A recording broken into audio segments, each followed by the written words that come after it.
2 থেকে 3 মিনিটের একটি ছোট গল্প শুনে যাবেন, আশা করি ভালো লাগবে। একটি ছেলে খুবই সাদাসিধা ছিল। সে একটি দোকানে চাকরি করত। ছেলেটির বেতন ছিল মাত্র 5,000 টাকা। ছেলেটির দোকানের সামনে দিয়ে প্রতিদিন একটি মেয়ে স্কুলে যেত। মেয়েটি প্রতিদিন বোরকা পরে যেত, কিন্তু প্রায়ই মুখটা খোলা থাকতো।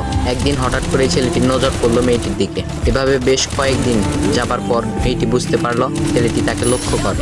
মেয়েটিও বাঁকা চোখে ছেলেটির দিকে তাকাতে শুরু করলো। ছেলেটি মেয়ের চলাফেরা দেখে মুগ্ধ হলো। আফসোস করতে লাগলো, ইস, যদি আমিও আজ পড়াশোনা করতে পারতাম, তাহলে সাহস করে মেয়েটির সাথে কথা বলতে পারতাম। মেয়েটি বুঝতে পারলো ছেলেটি তাকে ভীষণ পছন্দ করে। তাই একদিন মেয়েটি ছেলেটির দোকানের পাশে দাঁড়িয়ে রইল। তখন ছেলেটি দুপুরের খাবার খাওয়ার জন্য দোকানের বাইরে আসে। সে চায়ের দোকানে গিয়ে 5 টাকার একটি রুটি খেয়ে পানি পান করে আসতে লাগলো। তখন মেয়েটি তার কাছে গেল। তুমি ভাত খেলে না, রুটি দিয়ে পেট ভরবে?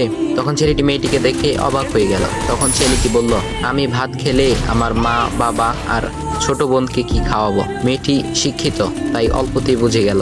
সে হাত ধরে বলতে লাগলো, তাহলে তুমি যে আমাকে পছন্দ করো, আমাকে কি খাওয়াবে? তখন ছেলেটি বলল, আমি তো তোমাকে আপন করে পাওয়ার জন্য দেখি না, কারণ সে যোগ্যতা আমার নেই। তবে এটা সত্যি যে তোমাকে দেখলে আমার খুব ভালো লাগে, তাই দেখি।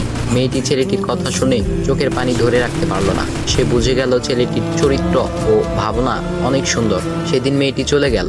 বাসায় গিয়ে রাত্রিবেলা মেয়েটি অসুস্থ হয়ে পড়ল। পরে তাকে ডাক্তারের কাছে নিয়ে আসা হলো। বলা হলো মেয়েটার 2টি কিডনি নষ্ট হয়ে গেছে।